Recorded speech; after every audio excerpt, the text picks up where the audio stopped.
Mi tema para esta mañana, lo tienen en la pantalla, es ¿cuándo nos invade el desaliento? Vamos a la próxima transparencia, por favor. Allí hay una afirmación que hace el apóstol Pablo escribiéndole a los creyentes en Éfeso. ¿Me ayudan a leerla todos? ¿Se alcanza a leer bien? Sí. Por lo demás, hermanos míos, manténgase firmes en el Señor y en el poder de su fuerza. Revístanse de toda la armadura de Dios para que puedan hacer frentes a las acechanzas del diablo. Qué interesante. Aquí el apóstol Pablo nos está recordando que ustedes y yo vivimos en un mundo donde hay un conflicto entre dos grandes fuerzas, las de Dios y las del adversario, Satanás. Si yo les preguntara ¿cuáles son las estrategias que Satanás emplea más a menudo para destruir vidas? Ustedes me dan la lista enseguida. Cuando miramos a la sociedad y los problemas que tenemos y cosas que son realmente espantosas y horribles, como los crímenes y todas las cosas que ocurren, uno dice, esa es la obra del diablo, no hay ninguna duda. Porque nunca fue el plan de Dios que la gente se asesinen unos a otros, ni terminen en prisión, ni todas las cosas espantosas que hay en este día sobre el planeta. Pero lo notable es que muchas veces este enemigo es tan astuto que usa estrategias que a nadie van a llevar a la prisión y que aparentemente no tienen absolutamente nada de malo. Son cosas del diario vivir y sin embargo son tan destructivas como lo peor de lo peor, porque a la persona que le atrapan le roban todo, de la misma manera que un asaltante que llega y nos desvalija la casa. Hoy, en este párrafo, si prestaron atención, hay tres grandes enemigos, que como les digo, no tiene nada de malo, por favor, pastor, no. El desaliento, la pereza y los temores. No, ¿cómo es eso? Bueno, vamos a ver este párrafo tan interesante. El domingo pasado, como les dije, Dios le pidió a Ageo andar y hablarle al liderazgo de la nación, al gobernador primero, al sumo sacerdote después, que es el que dirigía toda la parte del culto, y también a todos los creyentes que tomaron el trabajo de volver de Babilonia y Persia, donde estaban prosperando, para venir a una Jerusalén que yacía en ruinas, abandonada, puro escombro, para reconstruir la ciudad y reconstruir el templo. Y como les decía hace un instante, empezaron los problemas, la adversidad. Cada vez que alguien se quiera hacer algo para Dios, póngale la firma, va a tener problemas porque el enemigo se va a encargar de cerrarnos el paso. Bueno, allí vino la palabra y realmente el pueblo reaccionó. Pero han pasado unos pocos días. Vamos a la próxima transparencia. En el versículo primero encontramos el momento histórico. ¿Cuál es él? Ustedes y yo leemos y como les expliqué, estamos en el mes séptimo del calendario hebreo, que se rige por la luna, y por lo tanto estamos en nuestro calendario en el día octubre 17 del año 520. Y en este caso coincide con una de las fiestas más importantes del pueblo hebreo. Se celebraba justamente en octubre. Allí venía el día de la expiación, que era un día muy solemne, y luego una semana de gozo y de alegría.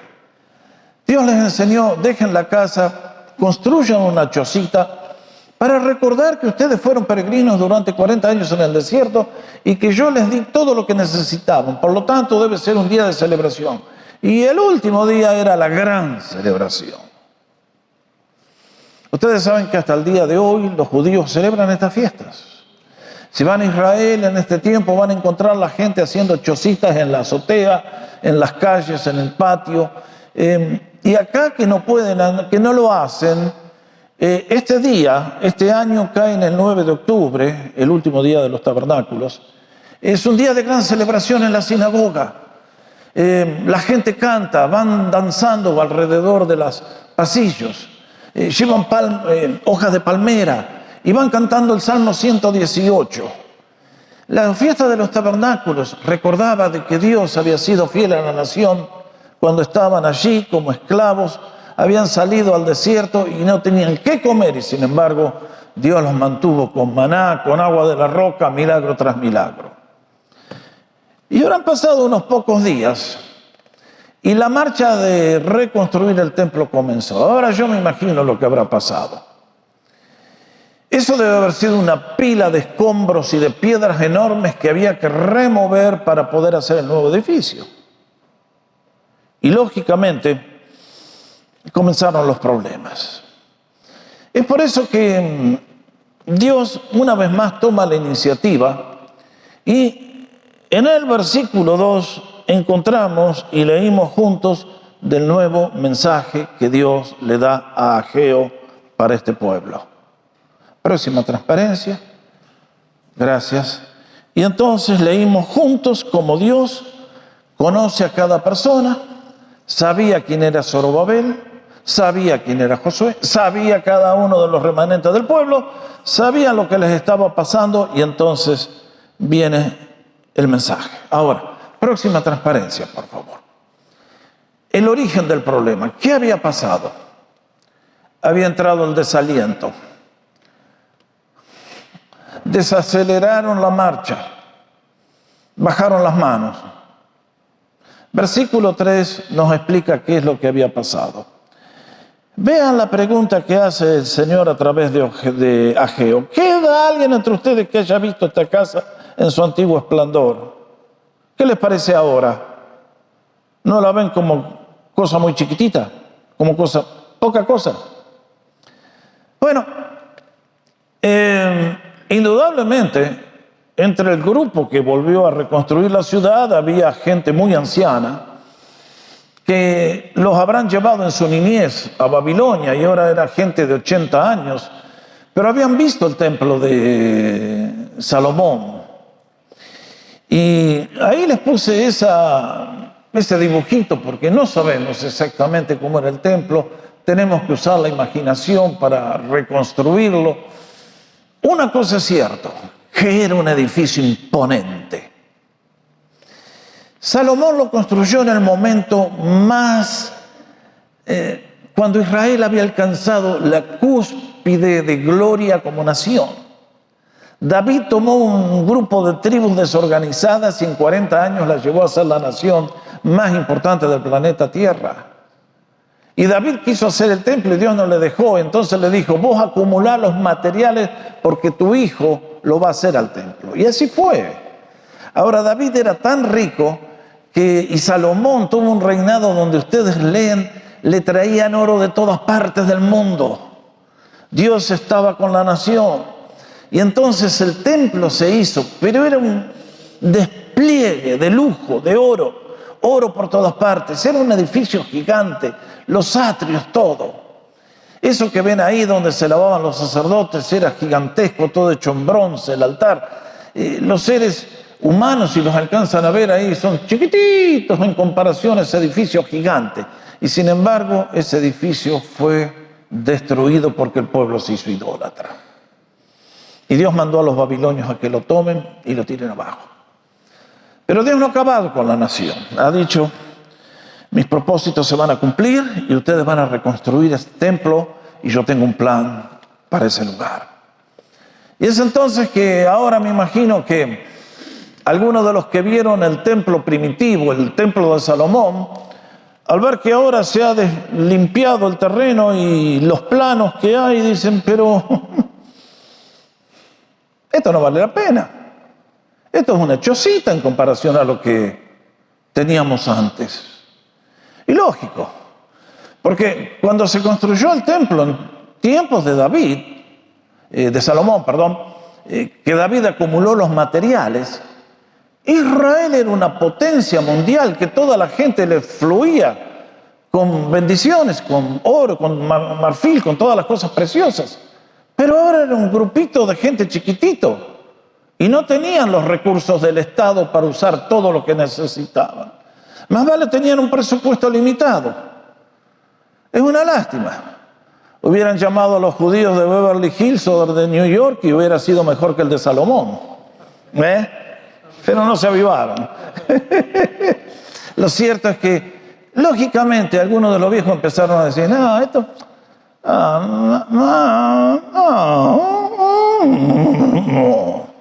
Y la gente se empezó a desalentar. Comenzaron a pensar, tal vez no vale la pena hacer lo que estamos haciendo. Después de todo, ¿por qué no dedicarnos mejor a construir casas lindas y nos va a ir mejor? Es entonces cuando Ageo interviene. Ahora, mis hermanos, próxima transparencia. ¿Por qué surge el desaliento? Esto es lo que le pasó al pueblo, primer gran enemigo. Es una de las estrategias satánicas para detener al pueblo de Dios en su tarea y robarle las bendiciones que Dios nos quiere dar. ¿Por qué surge el desaliento? El desaliento es, no vale la pena.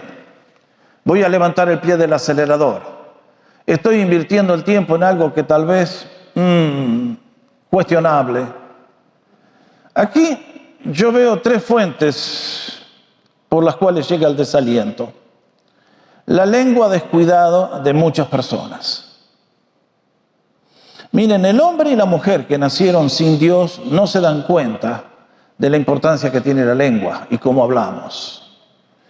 El libro de Santiago, si ustedes alguna vez lo leyeron, lo estamos estudiando en las casas de paz, en el capítulo 3 tiene toda una sección dedicada a la importancia que tiene aprender a hablar correctamente, positivamente. El negativismo, nadie se da cuenta del daño que hace, excepto que hay personas que abren la boca y parecería ser que es un dique que suelta aguas envenenadas que uno los escucha hablar y te hace mal, te pone mal. Ustedes conocen a esas personas. Y el tema es que si una persona no se da cuenta que lo que está hablando, que parece ser importancia, tiene mucha importancia y está dañando emocionalmente, mentalmente a otros que tiene alrededor, tal vez se daría cuenta y no lo haría. Pero no, estas cosas no nacen con nosotros, no las conocemos. Si alguien no nos abre los ojos, ahí vamos y lo repetimos por años. Lo hacíamos cuando estábamos allá y como nadie nos dijo, lo traemos a la iglesia. Y vuelvo a reiterarles, detrás del desaliento, de la crítica, del lenguaje negativo, está la voz de Satanás. Esto no está escrito en los libros de psicología. Esto no te lo van a enseñar en la universidad ni en la televisión. Pero lo cierto es que el desaliento roba bendiciones. Yo les ruego a todos siempre que aprendamos a ser agradecidos a Dios primero, a poner en los ojos en lo positivo, no en lo negativo, y Si yo esta mañana dijera, oh, ¿y cuánta gente que no vino a la iglesia? Eso no ayuda. Yo digo, gracias Señor por todos los que vinieron a la iglesia. ¿No es así? ¿Qué gano llorando sobre leche cortada? No se gana nada. Demos gracias por lo que tenemos, no por lo que nos falta. O por lo que está mal. En este caso, sí, en este momento parecía que era un templo que no valía nada, pero el Señor va a decir, cuidado, porque tengo un plan a largo plazo y no coincide con vuestra visión. Segundo, ¿cómo viene el desaliento? Y por las comparaciones continuas. Esta casita no vale nada en comparación a la del solo. Bueno, usted lo ha vivido el tema de las comparaciones, ¿no? ¿Cómo dañan, ¿Cómo nos frenan? ¿Cómo nos destruyen? ¿Se acuerda? Usted iba a la escuela y vino el maestro y le dijo, Gómez, su hermano mayor es un hombre inteligente, es un buen estudiante, pero usted es un burro. ¿Se acuerda ese otro, los muchachos? ¡Hey, Pérez! Vos vas a llegar a ser grande en el fútbol, pero usted va a ser bueno, Usted tiene el futuro en los pies pisando uva para hacer vino. Gente buena por ahí, Nunca faltan. Y ustedes saben, en el hogar el desaliento, los padres que desalientan a los hijos, el favoritismo, tantas cosas. No me quiero meter en ese tema porque es muy largo, pero viendo la obra del templo, quiero mencionar que no podían ver el futuro. Es lo que Dios les va a recordar en la segunda parte del mensaje. Segundo gran problema. Este es un problema que nadie condena y no se habla. El problema de la pereza, de la haraganería, de la flojera. El domingo pasado aprendimos que Dios quiere que ustedes y yo le demos prioridad a la obra de Dios por sobre todas las cosas. Ahora, es una realidad que la mayoría de la gente que dicen ser cristianos no se involucran en ningún servicio práctico para el avance del reino de Dios. ¿Cuál es el problema? Son muchas causas. Pero una que nunca se menciona es el tema de la flojera y la haraganería. No tengo tiempo, no me quiero mover, estoy muy cómodo sentado donde estoy. No conozco la Biblia. Y miren, detrás de un espíritu flojo está el problema de la guerra espiritual y es la haraganería. No quiero hacer nada, soy flojo. Soy flojo en la iglesia, soy flojo en el hogar, soy flojo en el trabajo, soy flojo en todas partes.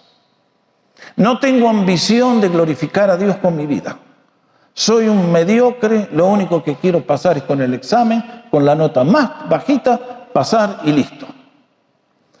Bueno, miren mis hermanos, allá por la Edad Media hubo un grupo de teólogos que escribieron acerca de los 7 pecados cardinales. ¿Se acuerdan de ellos? ¿Alguno por ahí? Y dentro de los pecados que decían que te puede destruir el alma, hay 2 que nunca se condenan, la glotonería y la pereza. Ahí está. El diablo para destruirnos muchas veces se vale de un cuchillo y un tenedor.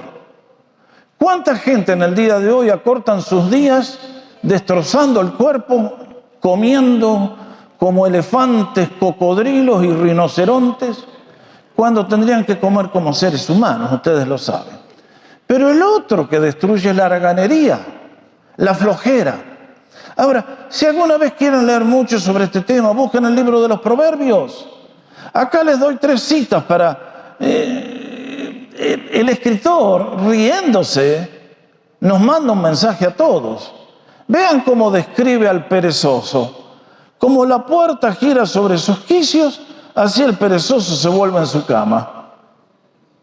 ¿Entendió la figura? ¿Usted entró alguna vez a un banco que tiene esas puertas giratorias? Y usted la agarra, empieza y gire, ni entra ni sale, sigue dando vueltas. Eso es lo que dice del perezoso, es como una puerta giratoria. Da para acá, da para allá, da para acá, pero no se levanta nunca. Segundo dice, el perezoso mete su mano en el plato y ni uno a su boca la llevará. Acá está el pozole. Y ahí quedó. Es tremendo pensarlo, ¿no? Es cómico. Y vean el otro, querido, no tenemos nada para comer, anda a trabajar, agárrate una chambita por ahí. Y dice el perezoso, el león está afuera, seré muerto en la calle. Querida, pasó un circo y se le escapó una fiera. Y si yo salgo, me come el león. Bueno, ahí lo tienen. Gráfico el libro de los Proverbios sobre el tema del perezoso. Nos hace reír, ¿no? Qué lindo. Pero el tema es serio. Tantos proyectos fracasan porque la gente es perezosa. En el día de hoy cuesta conseguir empleados de calidad. Hable con cualquier persona que tiene una empresa y les va a decir, el desafío más grande es encontrar buenos empleados. Y el tema de la pereza. Y bueno, el próximo enemigo es el tema de los temores. Yo de este no quiero hablar mucho porque es un tema largo, vasto, pero aquí les quise poner una cita del experto en vencer temores, que era el rey David, que le tocó vivir días dificilísimos hasta llegar al trono cuando Saúl lo perseguía. Y allí en el Salmo 34 nos dio una fórmula magistral sobre cómo vencer los temores. Y se las dejo para que ustedes lo consideren. ¿Está bien? Allí en subrayado nos dice: yo clamé al Señor, y a pesar que estaba rodeado de enemigos terribles, el Señor me libró de todos los temores. Ahora, Dios viene a este pueblo con 3 exhortaciones. La primera de ellas, versículo 4, esfuérzate. Esfuérzate, pues ahora Zorobabel, dice Jehová, esfuérzate tú también, Josué. Esfuércense todos los que permanecen como remanente fiel del Señor. ¿Se acuerdan cuando Josué llegó al borde de la tierra prometida y Dios le dice: Josué, yo te voy a entregar la tierra, pero tú, la misma palabra, esfuérzate, sé valiente, la misma palabra, notable. Vean ustedes, qué privilegio nuestro. Pablo dice: nosotros somos colaboradores de Dios. Dios nos dice: vamos, conquisten la tierra. Dios ya la conquistó, pero nos da a nosotros el privilegio de servirle a Él, implementando su reino. ¡Qué cosa más hermosa! Pero es por eso que tenemos que hacer un esfuerzo. No vamos a servir, a implantar el reino de Dios en el corazón de las personas ni en ningún lugar, a menos que hagamos un esfuerzo. Y ese es nuestro llamado. Es por eso que le dice: esfuérzate, pon, dale. No es suficiente con vamos a pasar el examen con lo justo. No. Cuando Dios nos llama a servirle, nos llama a la excelencia. Nos llama a dar lo mejor, porque Él nos dio lo mejor primero. Es en respuesta a la gran obra del Señor que nosotros somos exhortados a servirle. Es por eso que lo que nos dice es: esfuércense. Este es un mandamiento, esto es una orden, un imperativo, que es útil para todas las personas, en todos los ámbitos de la vida, en todos los momentos de la vida. Si vamos a prosperar, tenemos que esforzarnos. Si queremos llegar a médico, vamos a tener que hacer esfuerzo, no vamos a llegar mirando la televisión. Si queremos llegar a lo que querramos llegar, tenemos que hacer un esfuerzo. Es la ley de la vida. Es por eso que les recuerda el Señor: esfuércense. Hay algo que a ustedes les toca hacer. Segundo, trabajen arduamente. Versículo 4 también. Esfuércense, Zorobabel, Josué, pueblo, y trabajen arduamente, porque yo estoy con ustedes, dice Jehová de los ejércitos. Otra vez, como si no hubiera sido suficiente que nos diga: esfuérzate. Ahora les recuerda: pongan ganas en el trabajo. Bueno, ustedes conocen. Yo un tiempo trabajé en Canadá. Cuando llegué 2 años, trabajé como dibujante mecánico. Y tomaron un muchacho que trabajaba junto conmigo. Teníamos una habitación chiquita, era más o menos así, 2 tableros de dibujo, uno para cada uno. Y este otro tenía la ventaja que el tablero de él no se veía desde afuera. Entonces, ahí se apoyaba así y dormía unas siestas espectaculares. Tremendo el tipo. Recuerdo, patente, estábamos haciendo el trámite de inmigración a Estados Unidos, estábamos en Texas, y un día nos separaron los files, a Francis, a Christopher por un lado y a mí por el otro, y me mandan a mí diciendo: no tenemos sus huellas, vaya a hacer las huellas de vuelta. Bueno, ustedes saben lo que es tratar con la burocracia. Allá me fui, y me dicen: bueno, sí, le vamos a hacer las huellas, hago una cita y venga dentro de 3 meses. Le digo: pero no, escúcheme, no puedo, no lo podemos hacer hoy. Bueno, dice: vaya a ver a ese otro que está ahí. Voy a ver al otro que está ahí, estaba dibujando un auto de carrera. Perdón, estamos hablando de Estados Unidos, no de allá, ¿no? Es lo mismo en todas partes. Esto es un mal del espíritu. ¿Se dan cuenta? Nadie va a ir a la prisión por ser perezoso, flojo, temeroso. Bueno, ahí está. Pero Dios nos dice, a ustedes y a mí, que le servimos a Él, que debemos ser los mejores empleados que tiene la compañía. Que como cristianos debemos servir con otro espíritu. Es por eso que nos dicen, trabajen con ganas. Y luego nos dicen, no teman. Versículo 5. ¿Por qué? Bueno, porque miren, todo el que quiera levantar algo va a tener que hacer un esfuerzo. Porque hay peligros. Porque hay gente que se nos va a atravesar. Van a venir pruebas, van a venir dificultades. Recuerden ustedes individualmente que el diablo no nos quiere ver tener éxito personalmente. Él está más feliz si todos fracasamos y somos pobres, enfermos, destituidos, mendigos. Él está contento con eso. Nuestro Dios nos llamó a una vida de abundancia. Pero esa vida de abundancia hay que lucharla, hay que ganarla. Ahora, una de las fuerzas más grandes es el enemigo, que te asusta. Ustedes ven un perro que ladra y uno, y este es amigo o enemigo. Bueno, así es el diablo, te vive ladrando todos los días, de una manera o la otra. Pero una cosa que he aprendido, que el Señor nunca deja de proveer a sus hijos. Y que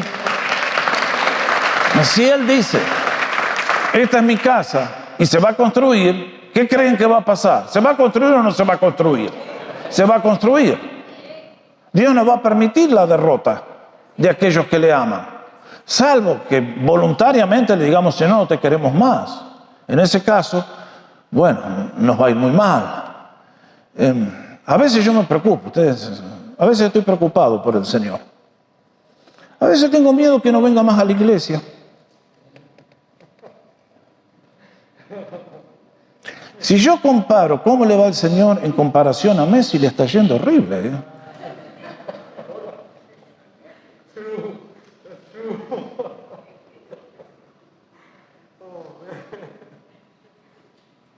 Miren si el viernes alguien nos hubiera ofrecido el partido de Messi en Miami y a la misma hora vamos a mostrar por TV la segunda venida de Cristo. ¿Qué les pasa, chicos? ¿Están amargados? ¿No? ¿Dónde están ustedes viviendo? ¿Cuántos creen que hubieran visto el programa de la segunda venida? Messi lo barre, lo golea. Ahora ustedes van a decir, Jorge, ¿te estás burlando de Dios? No, guarda. Usted lea su Biblia. ¿Por qué fue destruido el primer templo? ¿Por qué fue destruido? Porque la nación se quisieron hacer los inteligentes y los vivos. Y le dieron la espalda a Dios y lo echaron. Y en el templo empezaron a poner dibujos de los ídolos cananeos. Y empezaron a quemarles incienso. Y echaron a Dios del templo. Y Dios llegó un día que dijo, señores, mandó a los profetas, Isaías, Amós, les hablaron, no hicieron caso. Léanlo en el libro de Ezequiel. Llegó el día que Dios, la nube de su presencia, que había llegado al templo cuando se inauguró el templo, se levantó, se puso sobre el templo, luego se fue al borde de la ciudad y luego se fue para siempre. Cuando Dios se va, llega el castigo. No se olvide. Y muchachos, chicas, les voy a decir algo que es muy importante que lo recuerden. En el día de hoy, si Estados Unidos no tiene un avivamiento, va a tener una revolución. Dios tiene leyes que ustedes y yo no podemos quebrantar. Es para nuestra destrucción hacerlos. Hace años atrás hablaba con uno de los muchachos que teníamos acá en la iglesia y le digo, David, ¿vos crees que algún día la democracia podría colapsar en Estados Unidos? Me dice, no, jamás, nunca. Las cortes y las leyes y... Bueno, el 6 de enero de hace un par de años, no, eso no iba a triunfar. Pero cuando una nación se comienza a alejar de Dios, y esto va para todas las naciones de la tierra, dice el libro de los Proverbios, la justicia es la honra de una nación. Hoy Estados Unidos no es Israel, ojo, no es el pueblo de Dios. Pero cuando ustedes y yo tenemos la posibilidad de honrar a Dios, como les decía el domingo pasado, la iglesia tiene un poder gigantesco para hacer diferencia en la sociedad. Y cuando rehusamos hacerlo porque el desaliento, la haraganería, el temor nos dominan y preferimos no hacer nada y preferimos guardarnos la plata y preferimos esto y lo otro y las vacaciones y viva la pachanga y viva la pepa, llega un momento en que corremos el riesgo, de que Dios diga, bueno muchachos, vengan el domingo que viene, voy a hablar un tema de la segunda venida de Cristo, voy a cambiar a Geo el domingo. Y van a ver lo que va a pasar con esta sociedad donde vivimos. Si usted ha visto lo que ha pasado en Estados Unidos, estamos en el año récord de matanzas. ¿Vio las noticias? ¿Escuchó las noticias? De que del que salió a matar en el Walmart del Paso le dieron 90 prisiones perpetuas consecutivas. ¿Por qué? Bueno, porque el muchacho dijo, no me gustan los hispanos, están destruyendo el país, y ahí salió a implementar su propio reino. Y eso es todos los días ahora. Los chicos no tienen seguridad, usted no la tiene cuando sale al trabajo, yo tampoco, nadie la tiene. ¿Por qué? Porque, queridos, ustedes y yo caminamos bajo la bendición de Dios. No se olvide. Ustedes y yo somos como ese astronauta que sale al espacio. Para poder vivir en el espacio tiene que tener un traje que lo preserve de las condiciones del espacio, que si no tuviera ese traje, en un segundo lo liquidan. Ustedes y yo, por la bendición de Dios, somos como ese astronauta. Ahora, si ustedes y yo nos hacemos los inteligentes y Dios nos saca el traje, chao, se acabó. No me quiero meter mucho en este tema, pero quiero decirles que si Estados Unidos no tiene un avivamiento, vamos a tener una revolución. Se viene, se viene. Ustedes que miran las noticias, les hago la pregunta. ¿Nunca notaron la diferencia que hay entre Francia e Inglaterra? ¿Qué quiero decir? El otro día mataron a un chico en Francia y ¿vieron lo que pasó en todo el país?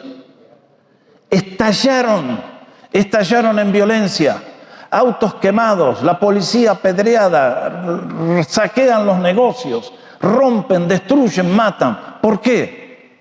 Esas son las semillas que plantó la Revolución Francesa.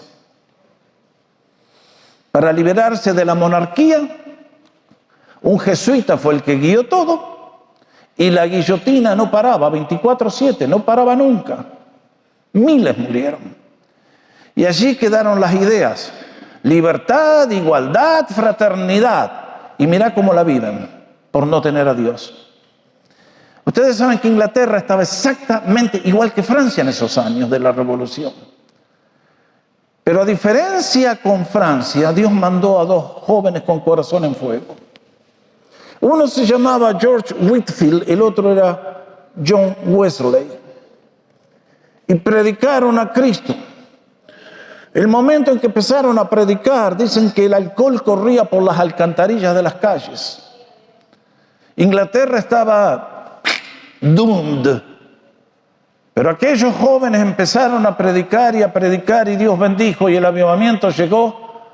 ¿Y cómo es que en Inglaterra nunca vemos que se quemen autos ni se quemen edificios? ¿Por qué la diferencia? Porque hay una diferencia entre vivir en el reino de Dios respetando sus mandamientos, aunque Inglaterra no es una nación cristiana, pero sí tiene muchos cristianos, y una nación que vive sin conocer a Dios. Ahora, Estados Unidos ha tenido un gran privilegio, No nos quepa la menor duda. Por eso Estados Unidos es diferente a todos nuestros países. Hace un tiempo leía un artículo muy interesante en el diario, escrito por un periodista no cristiano. Si lo quieren, lo pueden buscar en Google, seguro que lo encuentran. El título era este. La Iglesia Católica, fábrica de pobres en todo el mundo. Ahí lo tiene. Esto lo vengo predicando hace años, no sé cuántos lo entenderán o lo escucharán. Que toda nación es el resultado de la religión mayoritaria que tiene. Y entonces, a nosotros que nos trajeron una religión que valora los pobres, ser pobre es una virtud, que no valora el trabajo, porque el trabajo es para los esclavos, pero los ricos vivimos bien, así también nos va. Entonces, al hablar de estas cosas les digo, el mensaje de Ageo tiene una importancia suprema en esta hora. Es un mensaje actual, relevante, más que nunca, para el pueblo de Dios primero y para toda la sociedad después. Es por eso que nos dice, a la luz de estas 3 exhortaciones, el Señor nos va a dar 3 promesas. ¿Cuáles son ellas? Vean ustedes. Primero, yo estoy con ustedes. Ah, qué lindo, Señor, gracias. Gracias que no te vas. Gracias que no te vas a pesar de que Messi está más popular que vos, Señor, gracias. Gracias que vas a permanecer fiel, aunque nosotros tantas veces somos de corazones fríos y agarrados y tantas cositas más. Gracias, Señor, gracias. Y cuando Él nos dice que Él está con nosotros, aquel pueblo y a nosotros también, quiere decir que si Él está con nosotros, Él se va a encargar de proveernos las cosas que necesitamos. Y quiere decir que nos va a proteger de los ataques de los enemigos. Siempre los enemigos van a venir, pero el Señor va a poner escudo y nos va a proteger. Y quiere decir que el Señor, si está con nosotros, va a multiplicar nuestro esfuerzo. De la misma manera que aquel chico puso en manos del Señor los panes y los pececitos y alimentaron una multitud, el Señor va a hacer eso con tus esfuerzos y los míos. Nadie lo cree, ¿eh? Vamos, vamos, despierten, vamos. No, por eso el Señor lo dice, no teman, yo estoy con ustedes. Y dice, y agrega el Señor, mi espíritu estará en medio de ustedes. Ah, querido, este es el gran peligro, de que hagamos cosas en el nombre del Señor cuando el Señor no está en medio nuestro.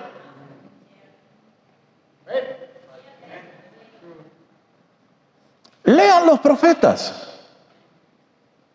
Mis hermanos, lean Malaquías cuando el Señor le dice al pueblo, no los aguanto más, no puedo leer vuestros sacrificios. ¿Qué quería el Señor? Sacrificios. Eso era un símbolo de una realidad que tiene que estar acá adentro. Es por eso que dice, mi espíritu estará en medio de ustedes. Eso es un avivamiento. Cuando el Señor se manifiesta y hay alabanza en el poder del Espíritu, hay oración en el poder del Espíritu, hay predicación en el poder del Espíritu, la iglesia se mueve y conquista. Y usted dice, pastor, cuando usted habla de avivamiento, ¿qué tiene en mente en particular? Y algunas cosas como pasaron en otros lugares cuando vino un verdadero despertar. ¿No les gustaría que pasen? ¿Qué quiero decir? ¿Se imaginan el gozo que tendríamos si un domingo el Espíritu Santo fuera derramado y en un mes se convierten 100.000 personas al Señor?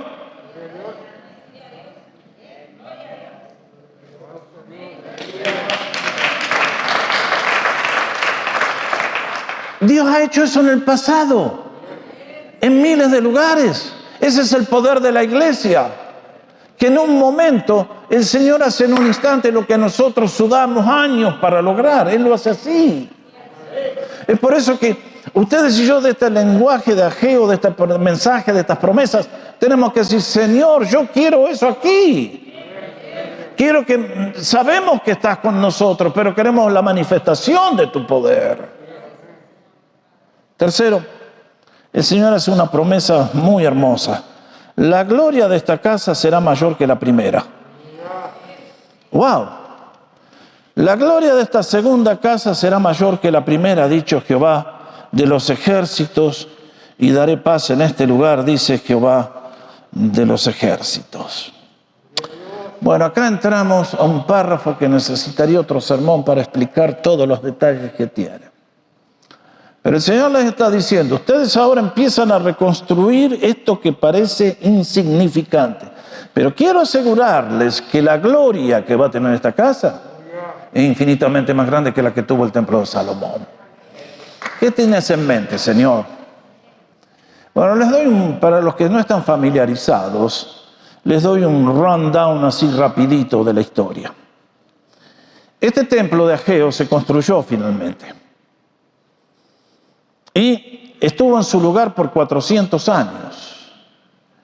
Y en época antes del Señor, Roma conquista todo Israel y para que los pueblos no se subleven dejaban que practiquen la religión del lugar. Para que no se subleven le pusieron un rey títere, eran los Herodes, pero ellos no eran judíos. Herodes, sabiendo que jugaba de visitante y que en cualquier momento lo podían, decidió embellish the temple.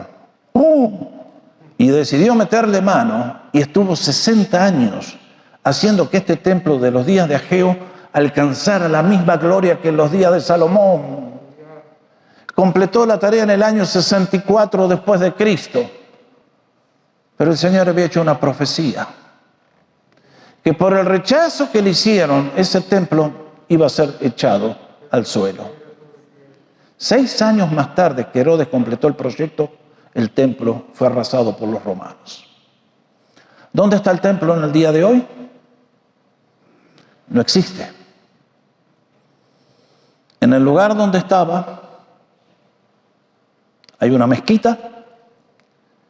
El pueblo hebreo está deseando reconstruir porque saben que si no lo hacen, el Mesías no vuelve. Y entonces, Señor, tú dijiste que la gloria de esta casa sería más grande. ¿Cómo es eso? ¿De qué estabas hablando, Señor? ¿Cómo se cumplió esa profecía en la vida de Cristo? No. El Señor está mirando un futuro que todavía no hemos vivido, que todavía no ha llegado. Lo pueden leer en el libro de Ezequiel, que finalmente el reino de Cristo por el cual oramos, que se consuma en la tierra, será una realidad. Habrá un nuevo templo. Y si quieren leer Isaías capítulo 60, allí se nos describe lo que dice aquí esta profecía de Ageo. ¿De qué? Las naciones de la tierra van a venir a adorar a Jerusalén. El nombre de Cristo será respetado y entonces será verdaderamente el reino.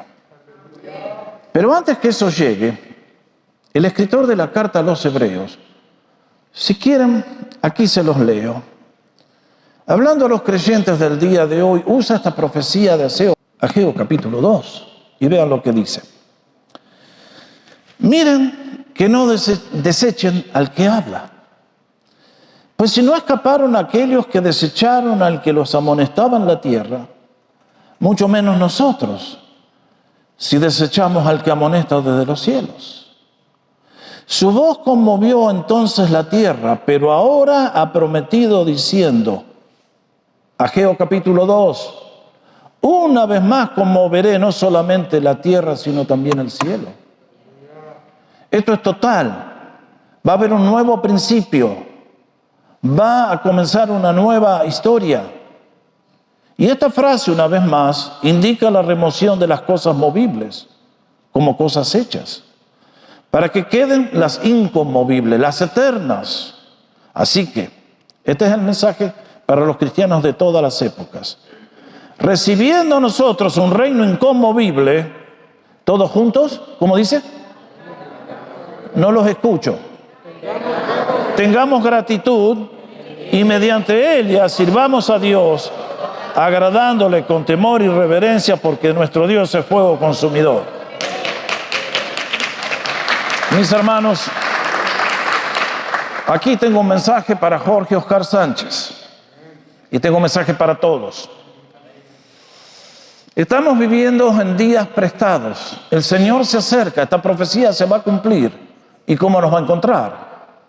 Por eso nos dice, sean agradecidos y sirvan a Dios con un espíritu alegre y de gratitud.